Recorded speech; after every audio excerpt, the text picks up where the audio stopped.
Bienvenidos al estudio de la lección de la Escuela Sabática con la voz de la esperanza. Cuánto nos alegra que nos acompañes, sea que lo hagas a través de la televisión o de las redes sociales o por audio. Escríbenos, ¿dónde vives?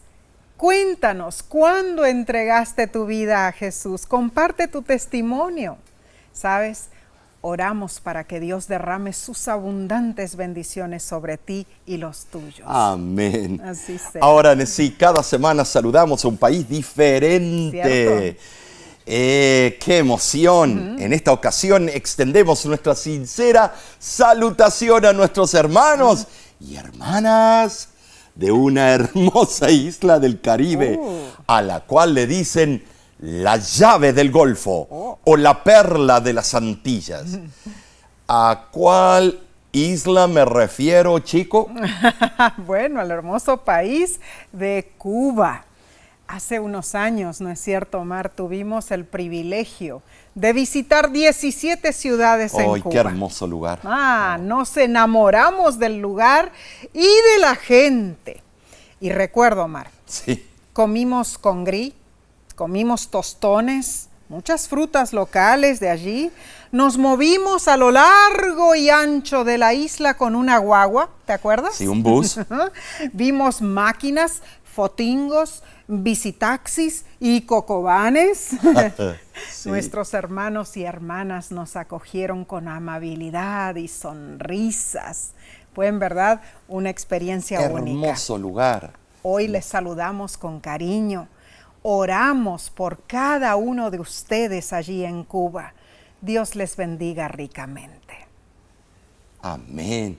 Esta semana repasaremos la lección 10 para el 3 de diciembre del 2022, titulada El fuego del infierno. Para entender este tópico, necesitamos pedir que Dios ilumine nuestro estudio. Oremos. Padre que moras en los cielos, te damos gracias por este privilegio de estudiar un tema candente, un tema que ha traído gran controversia, pero que si vamos a la fuente, a tu carta, a tus sagradas escrituras, encontraremos las verdades tangibles.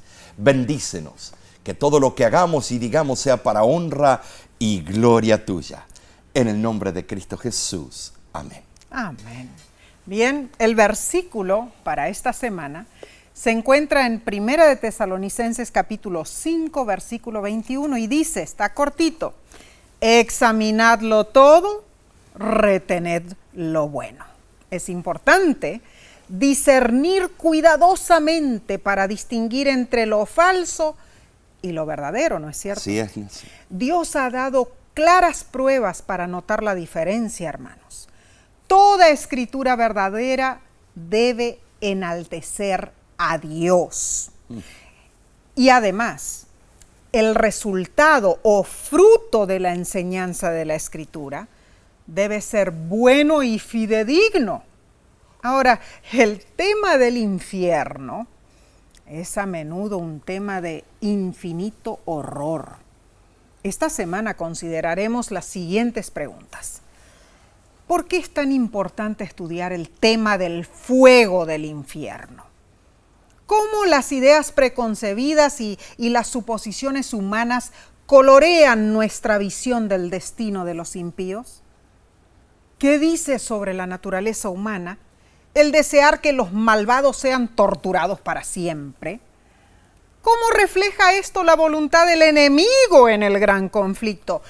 ¿Y cómo es en verdad nuestro concepto respecto a Dios? El autor de la lección expone algo interesante. El poeta italiano Dante Alighieri escribió una famosa obra, La Divina Comedia, que la mayoría de ustedes la conocen. Se trata de un viaje ficticio de un alma después de la muerte. El alma podía ir al infierno dentro de la tierra o al purgatorio, donde el espíritu debe purgarse y hacerse digno de subir al cielo o al paraíso, a la presencia de Dios. Aunque la obra es ficción, la idea de Dante terminó teniendo una gran influencia en la teología cristiana, especialmente en la teología de la Iglesia Apostólica Romana. La noción básica de que un alma inmortal va al infierno, al purgatorio o al paraíso es fundamental para la Iglesia de dicho lugar. Y muchas denominaciones protestantes conservadoras también creen en un alma inmortal que después de la muerte asciende al paraíso o desciende al infierno. ¿Cómo podemos creer en esto y pensar que Dios es amor? Se cree que si el alma humana nunca muere, entonces tiene que ir a alguna parte después de que el cuerpo muera. ¿Te das cuenta? Esos inventos, ¿a dónde llevan?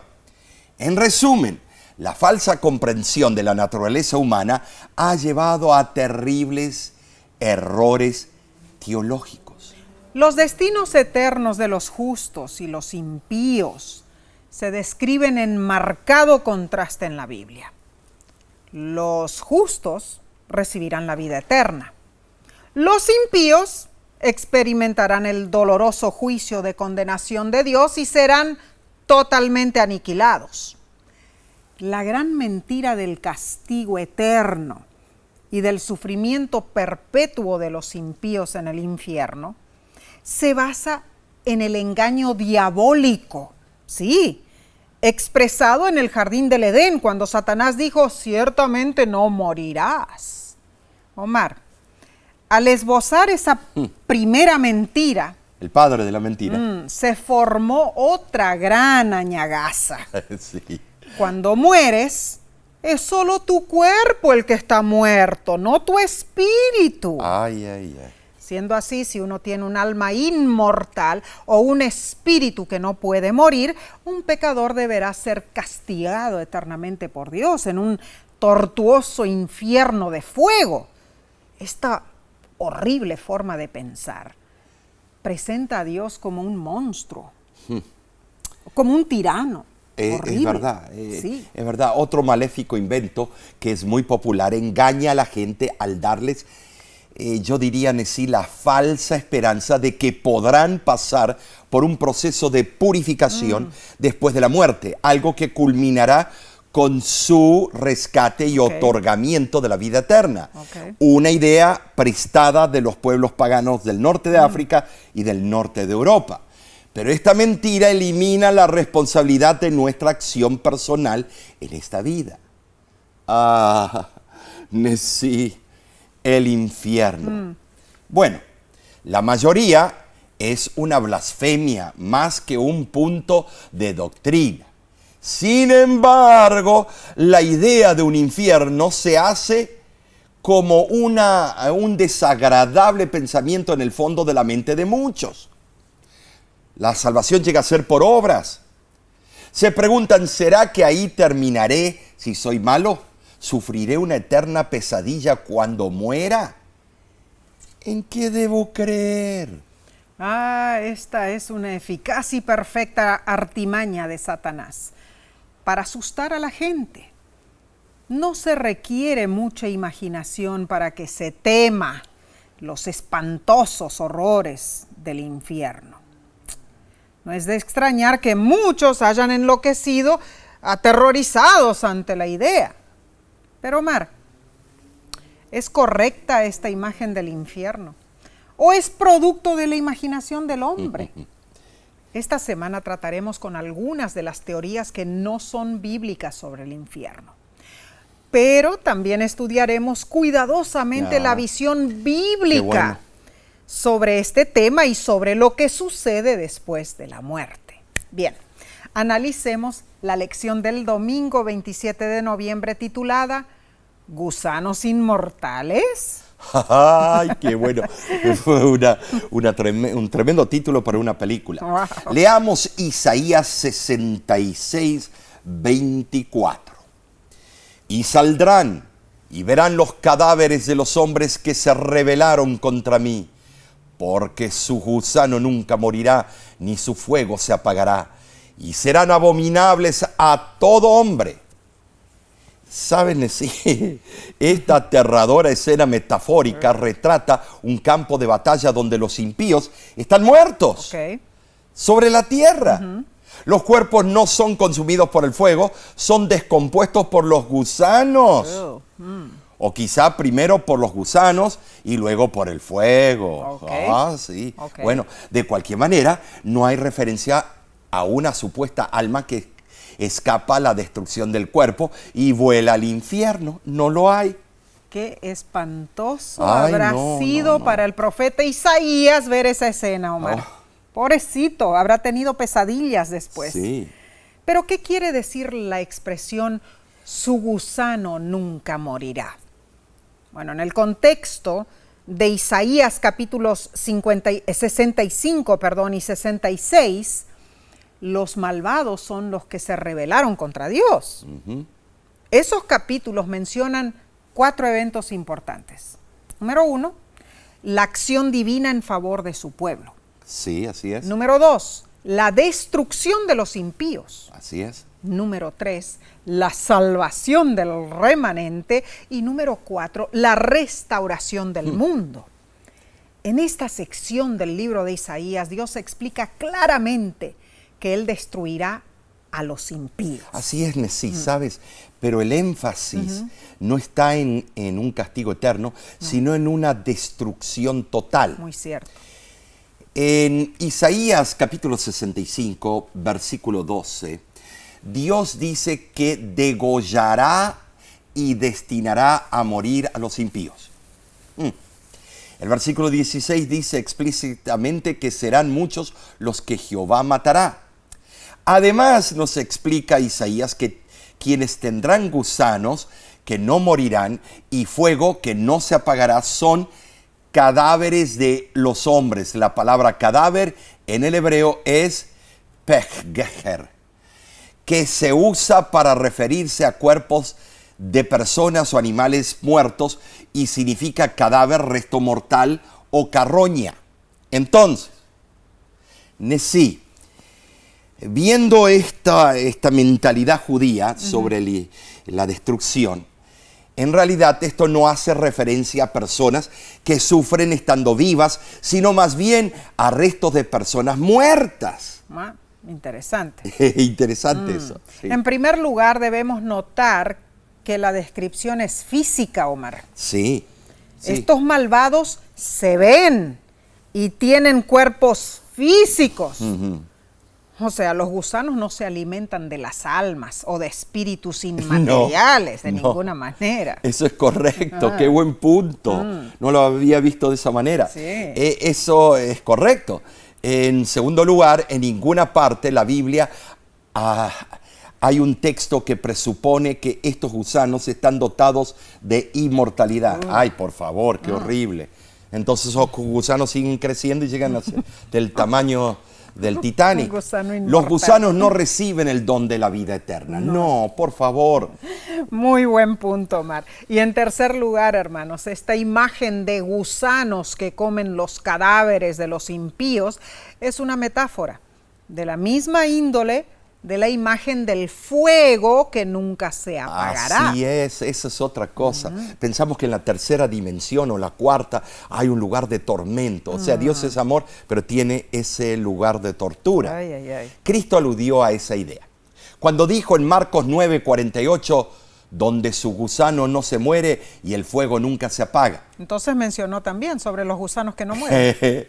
Los comentaristas bíblicos Major and Manson y Wright en La misión y mensaje de Jesús, página 123, mencionan lo siguiente. El gusano que no muere no es el símbolo de un alma que no puede morir, sino que es el símbolo de la corrupción que no puede ser purificada. Tremendo, Nesí.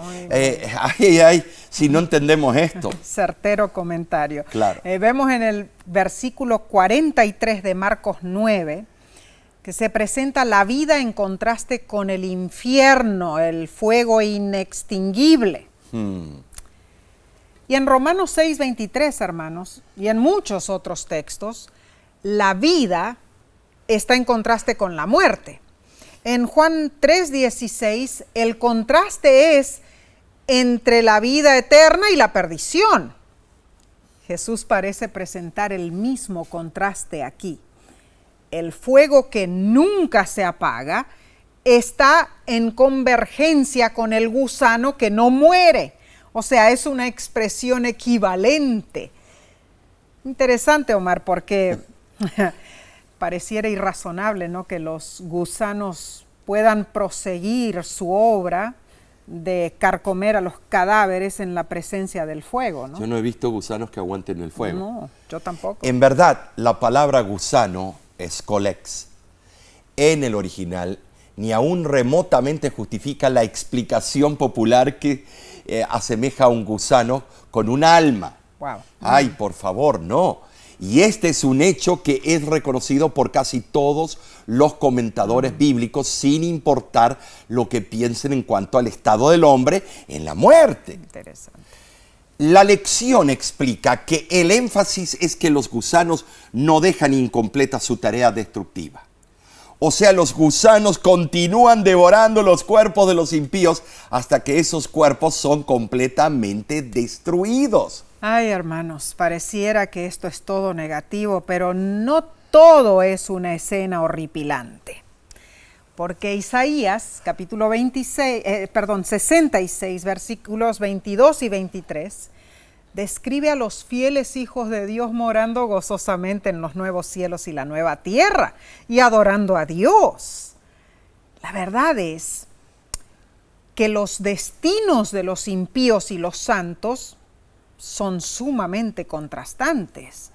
No es de extrañar que Jesús dijera que es mucho mejor para alguien entrar en el reino de Dios sin una parte crucial de su cuerpo, o sea, sin una mano, un pie o incluso un ojo, que tener un cuerpo perfecto que será destruido por gusanos y por el fuego, como dice Marcos 9:43. Con seguridad, esas palabras de Jesús representan una de sus descripciones más gráficas, lo cual debe causar que reflexionemos seriamente sobre las posibles piedras de tropiezo en nuestras vidas y sobre lo que podemos hacer diariamente para evitarlas.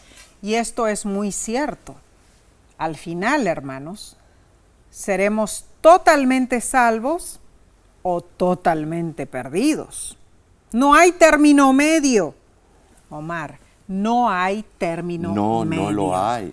O sea, podemos tener vida eterna o enfrentaremos destrucción eterna.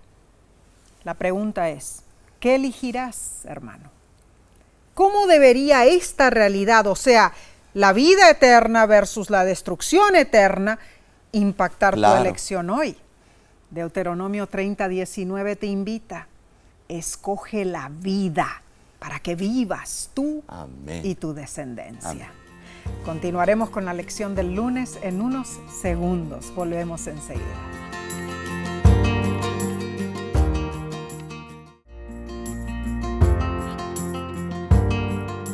Dios nos bendice con el privilegio de estudiar las relumbrantes verdades bíblicas. Gracias por acompañarnos. Pasemos a la lección del lunes 28 de noviembre titulada El fuego del infierno. Esto se pone bueno. Leamos Malaquías capítulo 4 versículo 1 que dice así: porque he aquí viene el día ardiente como un horno y todos los soberbios y todos los que hacen maldad serán estopa. Aquel día que vendrá los abrazará, ha dicho Jehová de los ejércitos, y no les dejará ni raíz ni rama. Claramente habrá un día, sí, es un día, pero no es todos los días. En el que Dios ejecutará juicios sobre todos los impíos. Así será. El castigo final de Dios para ellos será la destrucción por fuego. La tierra fue destruida por agua, ahora será por fuego. Cierto. Malaquías usa un lenguaje vigoroso para indicar la destrucción, completa en sí, completa. Los impíos no perdurarán en un sufrimiento eterno como se cree erróneamente, sino que serán prontamente consumidos como estopa. Será un fuego de eterna consecuencia. Oh, tremendo. Ahora, Jesús también expresó la noción de un fuego eterno, Marc. en Marcos 9:43 y Mateo 18:8. Sí, es interesante. Leamos Judas, versículo 7, dice lo siguiente: como Sodoma y Gomorra fueron puestas como ejemplo, sufriendo el castigo del fuego eterno. O sea, el castigo de las consecuencias eternas. El fuego que aniquiló a las ciudades de Sodoma y Gomorra, hermanos, fue completo. O sea, el fuego arrasó con todo lo que tenía que ser completamente Pero quemado, hoy no está quemando. y destruido. Claro, como dijiste, este fuego de Sodoma y Gomorra hace mucho que dejó de arder. Claro. Pero sus efectos continúan. Sí. Y se podría decir que continuarán por la eternidad, porque esas ciudades nunca más existirán. Consecuencia eterna. Claro. En ese sentido, Sodoma y Gomorra están sufriendo el castigo del fuego eterno. Estás en lo correcto, sí. En verdad, la palabra eterno, en el hebreo, Olam, puede tener tres posibles significados y es digno de estudiarlos. Número uno, se puede relacionar la eternidad con un principio y con un fin. Por ejemplo, hablando de los esclavos en Éxodo 21:6, se traduce el término Olam en el contexto de por vida o hablando del servicio del sacerdocio. En Éxodo 40:15 se traduce como un servicio perpetuo. Ok. Número 2, se puede relacionar la eternidad con un principio pero sin fin.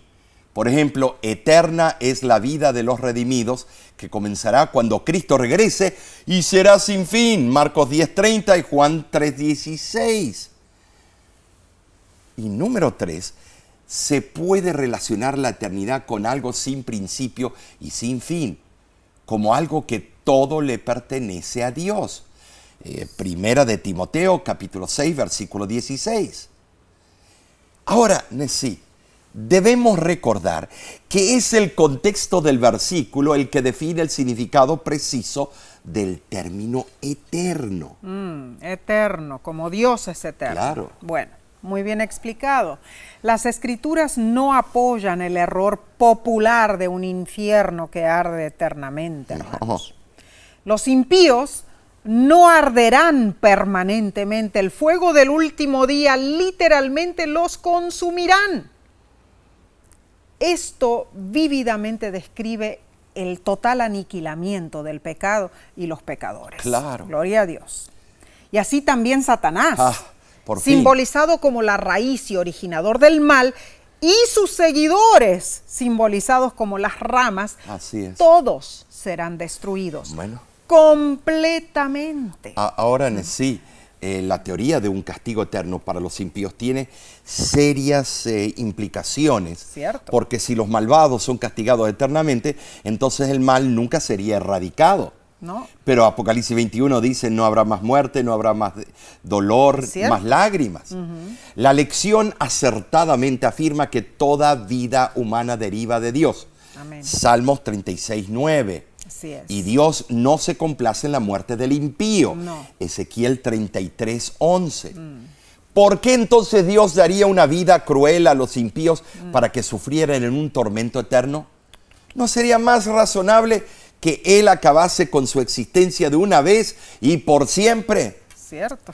Ahora, si los impíos serán castigados según sus obras, ¿por qué entonces una vida humana debería ser castigada eternamente? El autor de la lección dice que todas las referencias bíblicas al fuego eterno deben verse como alusiones al lago de fuego.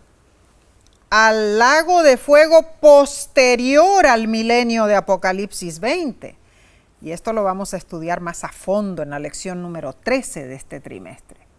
Entonces, si el fuego eterno es el lago de fuego de Apocalipsis 20, no es bíblico hablar de un infierno que está siempre presente y siempre ardiente. Muy cierto. La pluma inspirada en el libro El conflicto de los siglos, página 533, nos dice: en el error fundamental de la inmortalidad natural descansa la doctrina de los tormentos eternos y y está en pugna con las enseñanzas de las Sagradas Escrituras.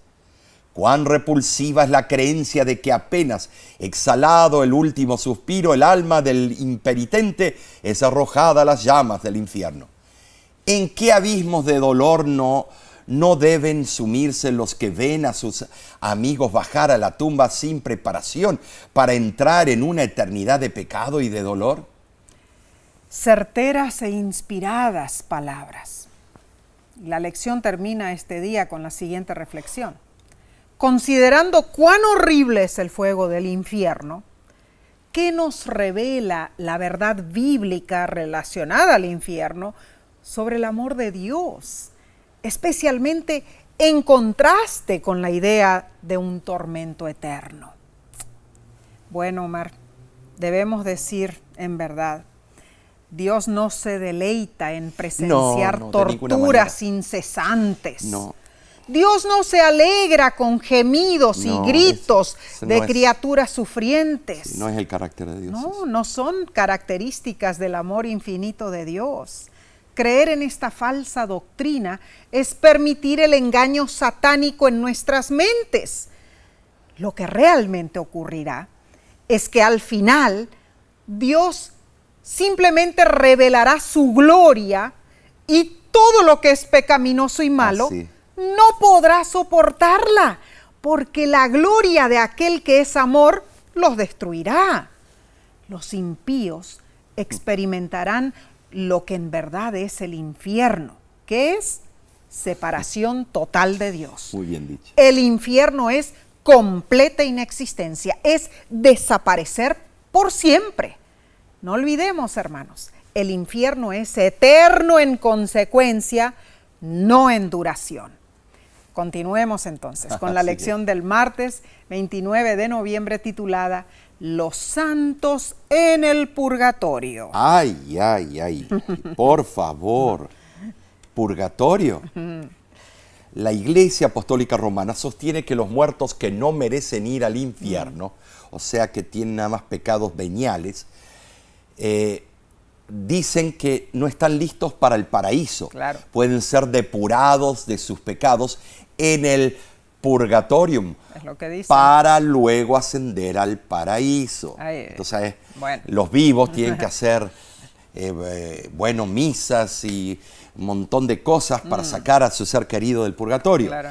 Aseguran que los sufrimientos en el purgatorio pueden reducirse cuando los vivos oran y hacen penitencias por sus seres queridos. Cierto, así dicen. ¿Sabes? El catecismo es explícito y dice: todos los que mueren en la gracia y la amistad de Dios, pero son todavía imperfectamente purificados, tienen ciertamente asegurada su salvación eterna. Pero después de la muerte pasan por la purificación a fin de lograr la santidad necesaria para entrar en el gozo del cielo.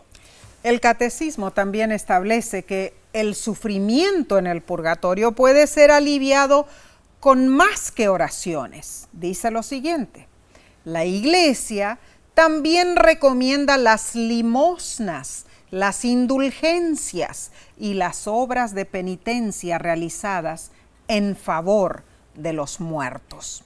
El dogma del purgatorio combina la noción pagana de un infierno ardiente con la práctica pagana de orar por los muertos. Este dogma, hermanos, es antibíblico. Leamos 3 textos que refutan las ideas del purgatorio. Eclesiastés 9:10. Todo lo que te viniera a la mano para hacer, hazlo según tus fuerzas, porque en el Sheol o sepulcro a donde vas no hay obra, ni trabajo, ni ciencia, ni sabiduría. ¿Sabes? Salomón creía que los muertos están inconscientes. Entonces, sí, es imposible que estén en un purgatorio. Bueno, pero ¿cuál es el segundo texto? Bueno, en Ezequiel 18, versículos 20 al 22, dice lo siguiente: el alma que pecare, esa morirá. El hijo no llevará el pecado del padre, ni el padre llevará el pecado del hijo. La justicia del justo será sobre él, y la impiedad del impío será sobre él. Mas el impío, si se apartare de todos sus pecados, de cierto vivirá, no morirá. Todas las transgresiones que cometió no le serán recordadas. En su justicia que hizo, vivirá. Aquí Omar explica que mientras vivamos debemos hacer el bien. Además, las obras de uno no pueden ser transferidas a otro. Es tremendo. Yo no sé qué interpretación le daba Lutero a este versículo, pero interesante. Por último, leamos Hebreos 9:27. Y aquí se pone bueno. Y de la manera que está establecido para los hombres que mueren una sola vez y después de esto el juicio. Cuando uno muere suena la primera trompeta, la trompeta de la sentencia. Muy cierto. Esto asegura que la muerte será seguida por el juicio final, o sea, la sentencia final, porque el juicio se hace mientras las personas están vivas. Claro. No hay una segunda oportunidad después de la muerte, no lo hay. Por favor, no busques otra manera de ver esto. Ahora, hay una discrepancia más seria, Omar. La teoría antibíblica del purgatorio distorsiona el carácter de Dios. En el manuscrito 51, tremendo, Elena de White escribió lo siguiente: la obra de Satanás, desde su caída, es malinterpretar a nuestro Padre Celestial. La idea de un infierno eternamente ardiente fue producto de Satanás. El purgatorio es su invención. Estas enseñanzas falsifican el carácter de Dios, haciéndolo parecer como severo, vengativo, arbitrario y que no ejercita el perdón. Tremendo. Esta autora es increíble. Sí, la creencia en el purgatorio, estimados, surgió en la iglesia cristiana en el siglo IV. Al efectuarse el Concilio de Trento en 1563, la doctrina del purgatorio ya era aceptada. Cierto. Pero este engaño no aparece en ningún lugar en la Biblia. Ahora, Jesús habló solo dos opciones. Su exhortación está en Mateo capítulo 7, versículo 13 al 14. Entra por la puerta estrecha, porque es ancha la puerta y espacioso el camino que lleva a la perdición. Y son muchos los que entran por ella, porque es estrecha la puerta y angosto el camino que lleva a la vida, y son pocos los que lo hallan. Aquí solo se proporcionan dos opciones. Si no hay una tercera opción, no la busquemos. De ninguna manera. Sabes, cuando yo estaba en la primaria, en Porto Velho, Rondônia, en Brasil, estudié por 2 años en el Instituto María Auxiliadora, una escuela católica. Bueno, en realidad fueron 2 años muy interesantes. Me hice amiga de Romilda. Romilda era una niña muy fiel a su iglesia. Y ella vivía en una casa muy pequeñita, humilde en gran manera, de piso de tierra, Omar. Pero su familia era sumamente limpia, ordenada. En verdad tuve el privilegio de comer con ellos varias veces. Pero algo que Romilda temía era llegar a morir y terminar en el purgatorio. Ella siempre me decía: yo hago todo para evitar el purgatorio, confieso mis pecados, recibo la Sagrada Eucaristía, practico obras de misericordia, mantengo una devoción a las almas del purgatorio, no quiero ir al purgatorio. Y yo le explicaba que Dios nunca permitiría la existencia de un lugar tal, porque Dios es amor, ¿no? Claro. Y ella me escuchaba, Omar. A menudo ella estaba de acuerdo conmigo.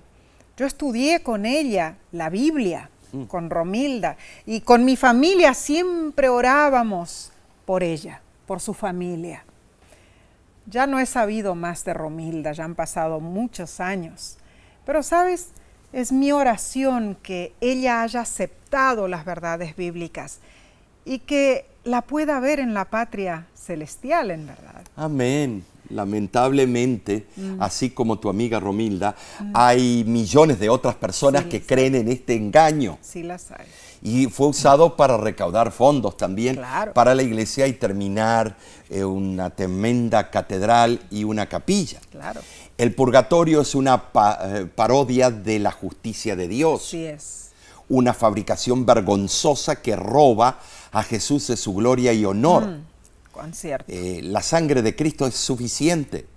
El engaño fatal del purgatorio ciega a las personas del Evangelio de la Gracia. Así es. Es una de las muchas mentiras de Satanás que impide que sus cautivos conozcan y confíen en la suficiencia de Jesucristo.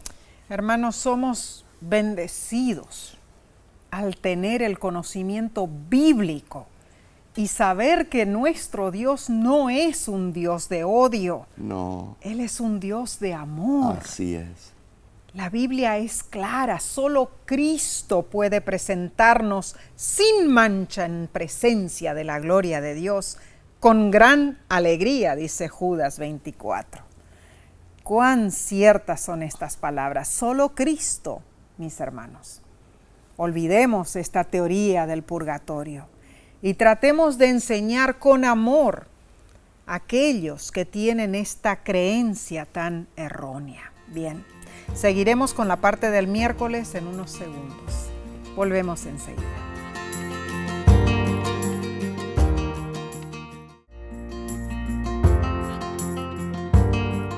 Te agradecemos por estudiar la Biblia con nosotros. Pon tu comentario, ¿qué te parece sobre este tema tan intrigante del infierno? Sabes, la lección del miércoles 30 de noviembre se titula Un paraíso con almas incorpóreas. ¿Qué palabras más difíciles. Cierto. El autor de la lección comenta, aunque los protestantes no aceptan el purgatorio, muchos creen que las almas de los justos muertos ya están disfrutando del paraíso en la presencia de Dios. Algunos argumentan que esas almas son espíritus incorpóreos.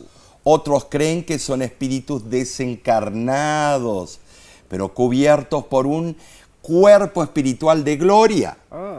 Cualquiera que sea el supuesto estado metafísico de los muertos vivientes, estas teorías socavan la doctrina bíblica de la resurrección final y del juicio de los muertos. ¿Por qué habría una resurrección y un juicio si las almas de los justos ya están disfrutando del paraíso? Es lo que yo pregunté en el funeral de mi padre. Así es, muy cierto, Omar. Leamos entonces Hechos, capítulo 2, versículos 29 y 34. Tremendo. Varones hermanos, se os puede decir libremente del patriarca David, que murió y fue sepultado, y su sepulcro está con nosotros hasta el día de hoy, porque David no subió a los cielos. El argumento de Pedro es claro. David murió y fue sepultado.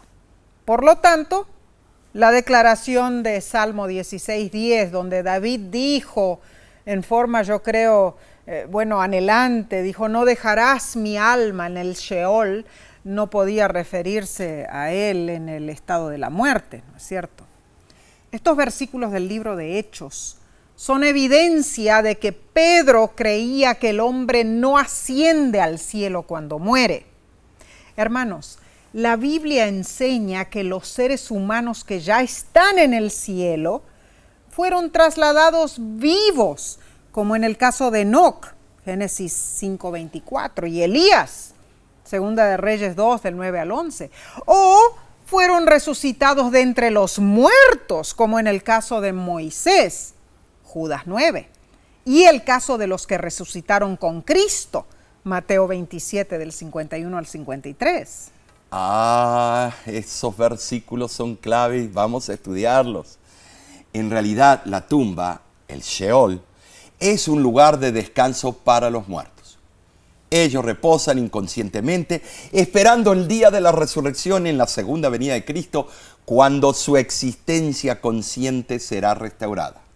Los muertos, incluso los muertos justos, no son almas desencarnadas que van a la deriva por el cielo, ahí, esperando pacientemente ser reunidas con sus cuerpos en la resurrección final.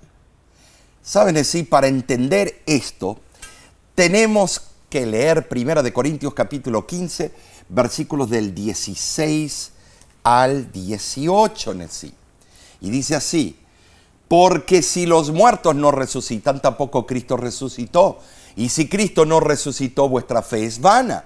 Aún estáis en vuestros pecados. Entonces también los que durmieron en Cristo perecieron. Si el hombre no muere realmente cuando llega al fin de esta vida terrenal, entonces no hay necesidad de una resurrección. No. Pero si la muerte es una cesación de la existencia, entonces la vida eterna depende de la resurrección, porque si no hay resurrección, los que han muerto permanecerán muertos. La perspectiva sostenida por muchos cristianos es un cruel engaño. El razonamiento de Pablo, estimados, destaca la importancia vital de la resurrección en la doctrina de todo fiel hijo de Dios. Así es. Cuando Pablo dice que si no hubiera resurrección de muertos, entonces los que durmieron en Cristo perecieron, ¿cómo podrían haber perecido si ya están en la dicha del cielo y han estado allí por mucho tiempo desde que murieron? Lamentablemente, la doctrina central y clave del Nuevo Testamento sobre la resurrección de los muertos cuando Cristo regrese es anulada por la falsa enseñanza de que los muertos justos se elevan hacia su recompensa eterna enseguida después de morir. Sin embargo, lo escuchamos todo el tiempo, especialmente en los funerales. Eso es triste, pero es cierto. A través de la historia, el mundo ha presentado la muerte en un sinfín de creencias. Por ejemplo, para muchos en la cultura china, la ira de las deidades que controlan la existencia de los humanos debía ser aplacada con ofrendas de cereales y libaciones de bebidas embriagantes. Interesante lo de China, porque en las antiguas civilizaciones mesopotámicas, la enfermedad era considerada como castigo del pecado, era una vía para la purificación, y la muerte era la liberación del sufrimiento y el comienzo del gozo eterno. Los aztecas prestaban especial atención a los ritos funerarios para asegurar la supervivencia de sus muertos y que estos ejercieran su acción protectora sobre los que quedaban, los vivos. Para los incas, la muerte era el resultado de la mala voluntad de alguien o de las deidades enfurecidas por algún pecado o por algún contacto con los espíritus malévolos. En las culturas africanas existe desde tiempos inmemorables la adoración a los muertos, lo que se denomina manismo, donde los difuntos continúan viviendo en la mente del pueblo africano como ánimas, espíritus o seres sobrenaturales que conservan externamente su apariencia terrenal o asumen temporalmente el aspecto de animales. Y para los budistas, la muerte es solo un tránsito. ¿Sabes, Nessie? Ellos dicen que los actos positivos realizados a lo largo de la vida permiten al budista gozar de un karma favorable y los actos negativos inducen un karma negativo. Wow. Para el budista la muerte no es el final, más bien parece un cambio de vestidura. Interesante, Omar. Bueno, por eso tiene tanto pegue. Cuánta confusión en realidad en el mundo. Es la meta de Satanás, mantener a los seres humanos ciegos en cuanto a las verdades celestiales. Bien dice el libro Joyas de los Testimonios, tomo 1, página 118. Satanás ha inventado fábulas a fin de engañar. La gran mentira original que le dijo a Eva en el Edén, de seguro que no moriréis, fue el primer sermón que se predicó sobre la inmortalidad del alma. Fue coronado de éxito y le siguieron resultados desastrosos. Mas el consejo a cada uno de nosotros es que trabajemos fervientemente para tratar de salvar a las almas de las artimañas del enemigo, Muy para cierto. que comprendan que la verdad de que Ya. los muertos están durmiendo es realmente una buena nueva, en el sentido de que solo descansan y no conocen el dolor ni el sufrimiento, hermanos. Es correcto. Bien, continuemos con el estudio del jueves 1 de diciembre titulado La cosmovisión bíblica. Como tarea, ¿sabes? En sí, te invito a ti y a todos ustedes a leer en tu devoción personal, Primera de Juan, capítulo 5, pero los versículos del 3 al 12. Ok. Será algo que nos va a abrir el intelecto, lo que necesitamos saber. Intenta contestar lo siguiente, después de leer esos versículos. ¿Por qué el apóstol Juan limitó la vida eterna a aquellos que están en Cristo? Bueno, ¿qué te parece si vamos al versículo, los versículos 11 y 12 de 1 de Juan 5? Y este es el testimonio, que Dios nos ha dado vida eterna y esta vida está en su Hijo. El que tiene al Hijo tiene la vida, el que no tiene al Hijo de Dios no tiene la vida. Entonces, Nesí, el testimonio consiste en la dádiva divina de la vida eterna mediante Jesucristo. Claro que sí. Esa dádiva es la más eficaz de las evidencias de la verdad de Dios. Amén. Gloria a Dios. Amén. Y nunca debemos olvidar, hermanos, que solo Dios tiene inmortalidad. Primera de Timoteo, capítulo 6, versículos 15 y 16. Y solo Dios es la fuente de vida. Salmo 36, 9 así lo dice y Colosenses 1, 16. Entonces, como Dios decidió que la vida eterna solo se puede alcanzar por medio de su Hijo, los que rechazan al Hijo, rechazan al único origen de la verdadera vida. Esto significa que la vida eterna es un regalo de Dios por medio de Cristo. Y ese regalo o don se asegura en el presente, ahora. Pero se disfrutará plenamente solo después de la resurrección final de los justos. La conclusión es muy sencilla. Si la vida eterna se concede solo a los que están en Cristo, entonces los que no están en Él no tienen vida eterna. En cambio, la teoría de la inmortalidad natural del alma concede la vida eterna de una forma muy barata, incluso a los que no están en Cristo. ¿Saben si por muy popular que sea esa teoría, esta enseñanza no es bíblica, es un engaño? Claro que sí, Omar. En verdad, aquellos que hemos hablado con otros cristianos en cuanto al estado de los muertos y en cuanto a la naturaleza del infierno, vemos cuán inflexibles y firmes son muchos en su creencia. No solo en la idea de que los salvos van inmediatamente al cielo, sino incluso en que los perdidos están en un tormento eterno del infierno. Tristemente, sí. Así piensan. Cierto. Muchos padres cristianos creen que en algo bonito, es algo bonito enseñarles estos engaños a sus hijos, que las personas mueren, reciben automáticamente alas y van al cielo. Una de las películas de Hollywood que tuvo más éxito se llamó Ghost.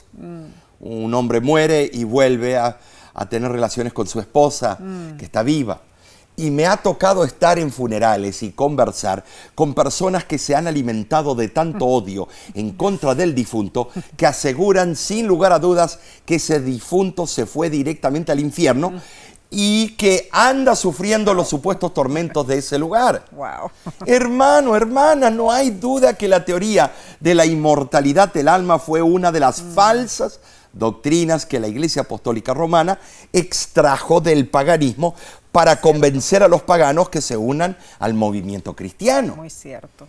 Fue otra artimaña maléfica de Satanás. Martín Lutero clasificó esa doctrina entre las fábulas monstruosas que forman parte del estercolero romano de las decretales. ¡Jo, jo, jo! Sin embargo, nosotros sabemos y creemos en que la Biblia enseña que los muertos duermen hasta el día de la resurrección. En verdad, hermanos, La palabra de Dios es certera al enseñarnos lo que realmente ocurre después de la muerte. Y cuán preciosas son las enseñanzas celestiales. ¿Cuánto tiempo debemos en realidad dedicar todos los días para empaparnos de esas verdades bíblicas y compartirlas con aquellos que también deseen aprender de lo que Dios enseña? Omar, este estudio ha sido maravilloso. La verdad que sí. Revelador, hemos compartido cosas tremendas.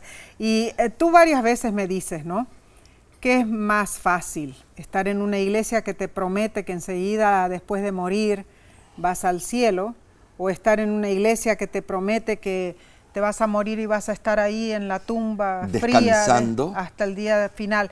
Muchas personas dicen que es más fácil creer que... Quiera una solución rápida. Claro, Eso muero es lo que y quieren. me voy rapidito al cielo. Claro, ¿no? le ponen un cohete y lo mandan al cielo. Pero esos son los engaños de Satanás. Bueno, hemos sido grandemente bendecidos.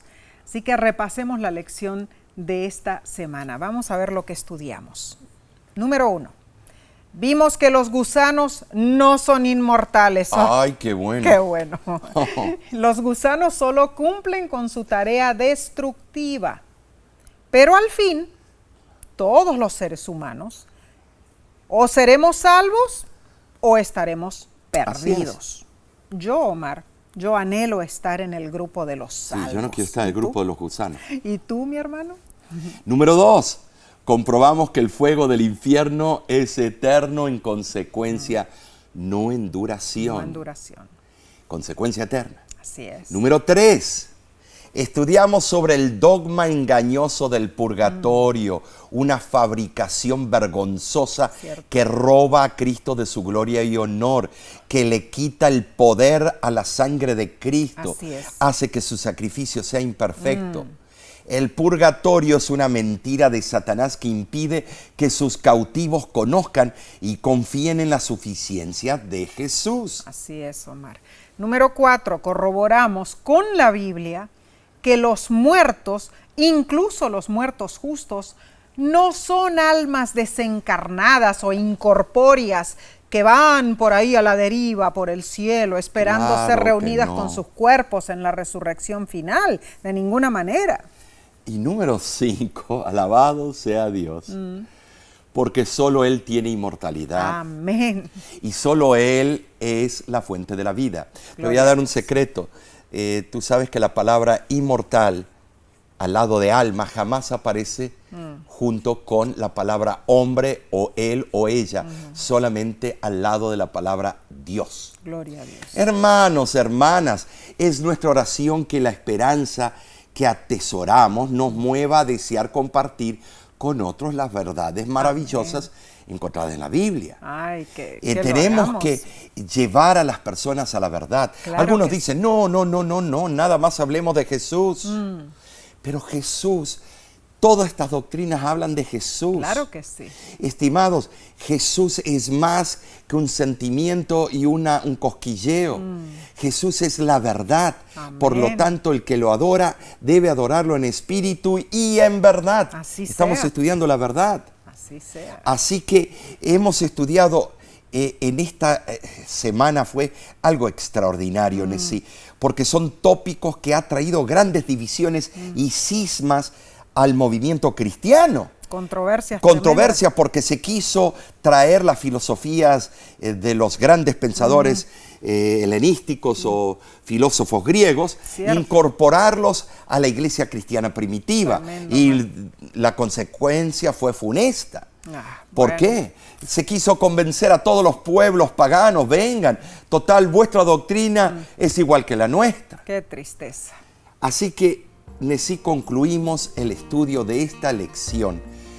Pero te instamos a acompañarnos una vez más la próxima semana porque esto se pone candela, esto sí. se pone bueno. Es cierto. La siguiente lección se titula Los engaños del tiempo Qué del bueno. fin. Envíanos tu comentario. ¿Cuáles crees que son esos engaños? ¿Sabes? Es un privilegio empaparnos de las verdades bíblicas, hermanos. aprovecha cada oportunidad que tengas Así sea. de estudiar la palabra de Dios. Comparte estas lecciones con otras personas para que ellas también aprendan de la Biblia, al igual que tú, sean también ellas bendecidas. Y sabes, si deseas saber más sobre La Voz de la Esperanza, te invitamos a visitar nuestra página lavoz.org.